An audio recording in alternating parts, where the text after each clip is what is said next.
जनसैलाब बाराबंकी में तैयार करेंगे जो एक कदम भी पीछे नहीं हटाएंगे। इस बात का मैं आश्वासन देता हूं युवा साथियों।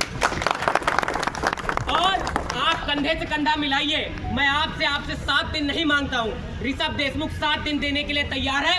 आप सिर्फ जब कभी आह्वान किया जाए तो अपने साथियों के साथ सिर्फ 1 दिन हमें देने का काम करिए। मैं मानता हूं जैसे 10 सालों में भीम आर्मी ने पूरे भारतवर्ष में 100 सालों के संगठन को पीछे छोड़ दिया, वैसे बाराबंकी की सरजमी में मुझे 1 साल जुड़े हुआ आने वाले 9 सालों में ऐसा जनसैलाब अपने बड़े भाइयों के साथ मिलकर खड़ा करूंगा कि हमारी सत्ता भी आएगी और हमारा संगठन का झंडा और डंडा भी मजबूत होगा। इस बात का मैं यहाँ से प्रण लेता हूँ। और यूजीसी लागू कराना क्यों जरूरी है? आपने देखा होगा हमारा रोहित वेमुला भाई जो यूनिवर्सिटी टॉपर था, जानबूझकर उसकी स्कॉलरशिप रोक दी गई, उसको जाति के नाम पे प्रताड़ित किया गया।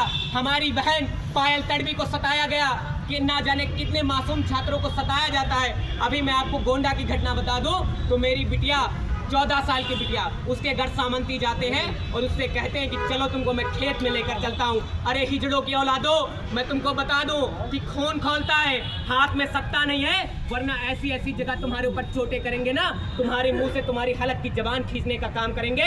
दोबारा ऐसे शब्द कहने का तुम जज्बा नहीं पैदा कर पाओगे। इस बात का मैं दावा करता हूँ। इसलिए मैं कहता हूँ हफ्ते में 1 दिन जाओ, समाज के बीच जाओ, भाईचारा बनाओ, ओबीसी SC ST लोगों को जगाओ। क्योंकि आज अगर हम सो गए, अगर आज हम नहीं आगे बढ़ेंगे तो इसी तरीके से हम सताए जाएंगे, मारे जाएंगे। अभी आप बिहार की घटना देख लीजिए, वहां पर हमारी 8 साल की बिटिया थी, उसके गांव में पूरे सामंती लोग जाते हैं, घुस के मारते हैं, उस बिटिया की कमर तोड़ने का काम करते। वो बिटिया हमारी वेंटिलेटर पे लेटी हुई।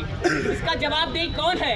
क्या हमारे पास 75 साल में भारतीय संविधान मजबूत होने के बाद इतना बाबा साहब ने कुर्बान दे गए, कुर्बानी दी महापुरुषों ने, तो हम ढिंढोरा पीटते रहे कि बाबा साहब की 4 औलादें कुर्बान हो गई। जब उनकी 4 औलादें कुर्बान हुई तब आपके समाज के बच्चों पर अत्याचार क्यों होता है? कहीं ना कहीं ये हमारी कमी है। मैं कहता हूँ कि जो बच्चे पढ़ाई कर रहे हैं वो पढ़ाई के क्षेत्र में आगे जाएं, और जो धंधा कर रहे हैं, बिजनेस कर रहे हैं, वो उद्योग के क्षेत्र में आगे जाएं। क्योंकि सिर्फ हमें राजनीतिक सत्ता से समाज में परिवर्तन नहीं ला सकते, हमें व्यवस्था परिवर्तन भी करनी होगी और सत्ता परिवर्तन भी करना होगा।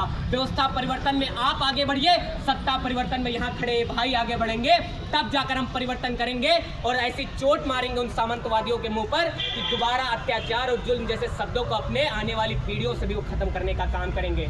यूजीसी समर्थन में हम अभी चलेंगे।